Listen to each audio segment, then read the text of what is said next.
नमस्कार दोस्तों, आप सभी का हमारे YouTube channel Bhakti the path to supreme lord में स्वागत है। अपनी पिछली वीडियो में मैंने आपको ये बताया था कि किस प्रकार श्री कृष्ण ने अपनी लीलाओं को समाप्त कर इस संसार का त्याग कर दिया और उनका हृदय जलते रहने के बावजूद भी सुरक्षित रहा। तो दोस्तों, आज की वीडियो में हम ये जानेंगे कि श्री कृष्ण का हृदय कहाँ गया और क्यों उनका हृदय धरती पर ही रह गया। तो दोस्तों, जैसा कि मैंने आपको पहले भी बताया था कि श्री कृष्ण का हृदय अग्नि से बिल्कुल सुरक्षित रहा था और यह देखकर पांडवों को बड़ा आश्चर्य हुआ कि किस प्रकार श्री कृष्ण के हृदय को अग्नि छू भी नहीं पाई। दोस्तों, मैं यहाँ आपको बताना चाहूँगी कि श्री कृष्ण का हृदय हम आम इंसानों जैसा नहीं था, बल्कि यह एक अनोखे धातु से बना हुआ उपकरण था जो जीवंत तरंगों और धाराओं को स्पंदित और प्रसारित कर रहा था। उनका हृदय मांस और रक्त से नहीं, बल्कि एक अजीब कृत्रिम सामग्री से बना था। हृदय को ना जलते हुए देखकर पांडवों ने श्री कृष्ण के हृदय को दोबारा जलाने का प्रयास किया, लेकिन उसके बाद भी हृदय को कुछ नहीं हुआ। ऐसा माना जाता है कि आकाशीय वाणी ने पांडवों को यह निर्देश दिया कि वे उस हृदय यंत्र को एक लकड़ी के तख्ते पर बांधकर समुद्र में छोड़ दें। श्री कृष्ण की दिव्य दिशा पाकर वह हृदय उपकरण बहता हुआ प्राचीन शहर कलिंग राज्य के किनारे बंगाल की खाड़ी के पास आ पहुंचा, जिसे वर्तमान समय में पुरी के नाम से जाना जाता है। एक दिन राजा इंद्रद्युम्न को स्वप्न में एक स्पष्ट लौकिक आवाज़ सुनाई दी, जो उनसे कह रही थी कि उन्हें एक नीले धातु के हृदय उपकरण की तलाश करनी चाहिए, जो उन्हें एक लकड़ी के तख्ते पर बंधा हुआ समुद्र किनारे मिलेगा और उसे मंदिर की मूर्ति में संरक्षित किया जाए।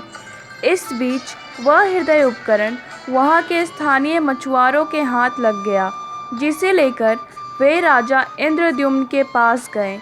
राजा इंद्रद्युम्न उस हृदय यंत्र को हासिल करने में कामयाब रहे। राजा ने कई मूर्तिकारों को नियुक्त किया, लेकिन कोई भी मूर्ति बनाने के लिए उस लकड़ी को काटने में सफल नहीं हो सका, जो लकड़ी उस हृदय यंत्र से बंधी थी, क्योंकि उन मूर्तिकारों के औजार ही उस लकड़ी को काटने में टूट गए।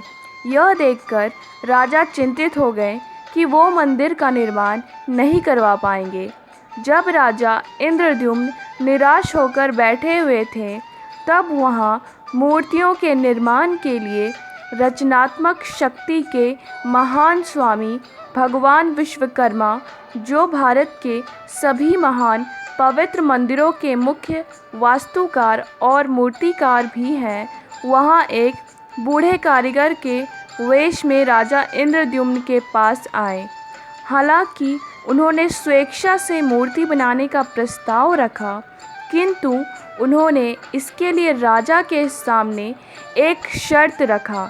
उन्होंने कहा कि जब तक वह अपनी सहमति नहीं देते, तब तक किसी को भी उन्हें देखने की या उनके कार्यशाला के द्वार खोलने की अनुमति नहीं है। राजा ने उनकी शर्त को स्वीकार किया और उन्हें मूर्तियों के निर्माण के लिए एक अलग कमरा दे दिया गया। दिन बीतते गए, दिन महीने और महीने साल में बदल गए। राजा इंद्रद्युम्न मूर्तियों के बारे में जानने के लिए बेसब्र और उत्सुक हुए जा रहे थे और एक दिन कार्यशाला से हथौड़ी और अन्य औजारों की आवाज़ आना बंद हो गई। तब कार्यशाला के बाहर पहरा देने वाले पहरेदारों ने राजा इंद्रद्युम्न को इस बारे में आकर सूचना दी। यह सुनने के बाद राजा इंद्रद्युम्न के सब्र का बांध टूट चुका था और उन्होंने कार्यशाला की द्वार खोल दी। अंदर का नज़ारा देखकर वे हैरान रह गए। उन्होंने देखा भगवान जगन्नाथ, उनके दाऊ बलभद्र और बहन सुभद्रा की मूर्तियाँ अधूरी थी। वे इस सोच में पड़ गए कि इन मूर्तियों के हाथ पांव अधूरे क्यों हैं, और हैरानी की बात यह थी कि वह कारीगर भी उस स्थान से गायब था। राजा को यह बात समझते देर नहीं लगी कि वह कारीगर कोई और नहीं बल्कि विश्वकर्मा थे। वे परेशान हो गए कि अब मूर्तियों की स्थापना कैसे करेंगे, क्योंकि मूर्तियां तो अधूरी हैं। तभी वहां नारद जी पधारे और उन्होंने राजा से कहा, राजन, आप चिंतित ना हो, ये सब प्रभु की लीला है। उनकी इच्छा अनुसार ही ये मूर्तियां अधूरी है और प्रभु को इस जगत में अपनी कृपा बरसाने और भक्तों की पीड़ा हरने के लिए हाथों की आवश्यकता नहीं है। यह मूर्ति अपने आप में ही पूर्ण है। इन विग्रहों को आप शीघ्र अतिशीघ्र ही यज्ञ करवाकर मंदिर में स्थापित करवा दें। यह कहकर नारद जी अंतर्ध्यान हो गए। दोस्तों, अभी का मौजूदा मंदिर राजा अनंतवर्मन 14 गंगा देव ने 12वीं शताब्दी में पुनः निर्माण करवाया था और जगन्नाथ मंदिर को 4 धामों में से एक की संज्ञा दी गई है, जो भारत के वैष्णव समाज का मुख्य तीर्थ स्थल है। दोस्तों, चौंकाने वाला तथ्य ये है कि श्री कृष्ण का स्वसंचालित हृदय यंत्र नीलमाधव के रूप में आज भी अपने चुने हुए निवास स्थान पुरी, उड़ीसा में अति जीवन स्पंदन और दीप्तिमान प्रसारण कर इस जगत पर अपनी कृपा बरसा रहे हैं। श्री कृष्ण का यह रहस्यमय हृदय यंत्र को ब्रह्म पदार्थ के नाम से भी जाना जाता है। वह नीलमणि यंत्र जो ब्रह्मांड के तरंगों को प्रसारित करता है, जो जगन्नाथ मूर्ति में स्थापित है और जो भक्तों की भीड़ इसके गहन आनंद सागर में डूबे यहाँ खिंची चली आती है। दोस्तों, आपने ये गौर किया होगा कि भगवान जगन्नाथ की मूर्ति किसी धातु या पत्थर से नहीं बनी है, क्योंकि ऐसा माना जाता है कि श्री कृष्ण का हृदय यंत्र आज भी आपको बिजली का झटका दे सकता है। इसीलिए जगन्नाथ की मूर्तियाँ नीम के लकड़ी से बनी है, क्योंकि धातु या पत्थर बिजली के अच्छे संवाहक होते हैं, जबकि लकड़ी बिजली का अच्छा संवाहक नहीं होता। रिवाजों के अनुसार भगवान जगन्नाथ की मूर्ति को हर 12 या 19 साल के अंतराल पर उस वर्ष बदला जाता है जिस वर्ष हमारे पंचांग के अनुसार दोहरे आषाढ़ का महीना होता है। इस प्रक्रिया को नवक्लेवर का नाम दिया गया है। इस अवधि को हिंदू पंचांग के अनुसार अधिमास या मलमास का महीना भी कहा जाता है, जो इस धार्मिक अनुष्ठान को पूरा करने के लिए काफ़ी मंगलकारी समय माना जाता है। नीम की लकड़ियों से बनी पुरानी मूर्तियों को नई मूर्तियों के साथ बदल दिया जाता है, क्योंकि पुरानी मूर्तियाँ श्री कृष्ण के हृदय से निकलने वाली तीव्र प्रकाश पुंज के विकिरण से क्षतिग्रस्त हो जाती है। दोस्तों, अब से 50 साल पहले की बात है।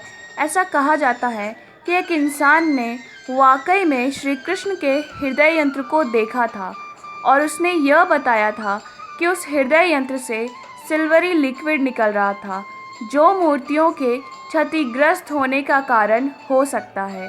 जिस इंसान ने श्री कृष्ण के हृदय यंत्र को देखा था, उस वक्त श्री कृष्ण के हृदय यंत्र की चमक उसके आँखों से टकराकर जब उस हृदय यंत्र पर वापस पड़ी, तब वह यंत्र सक्रिय हो गया और उसमें कंपन होने लगा।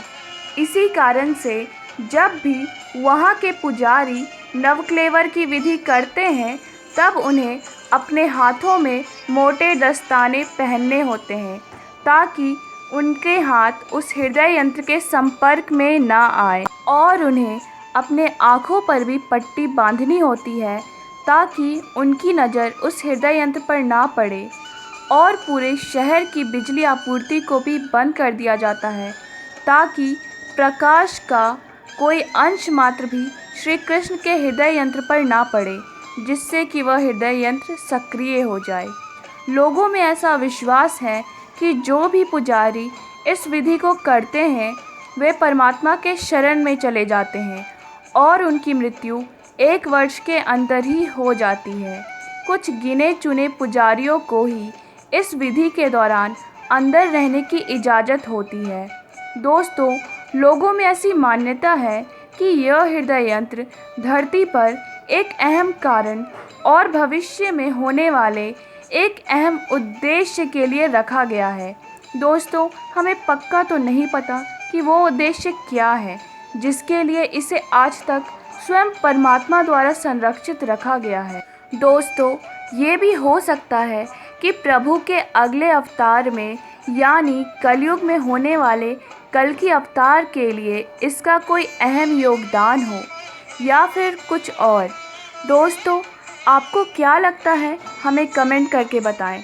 अगर वीडियो अच्छी लगी हो तो लाइक और शेयर ज़रूर करें और चैनल पे नए हैं तो सब्सक्राइब करना ना भूलें।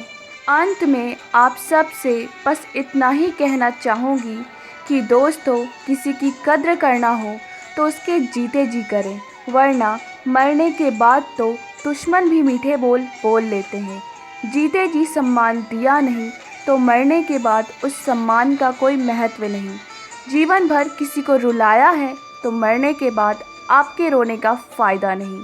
तो इसी के साथ आप सभी से विदा लेना चाहूँगी। जय जगन्नाथ।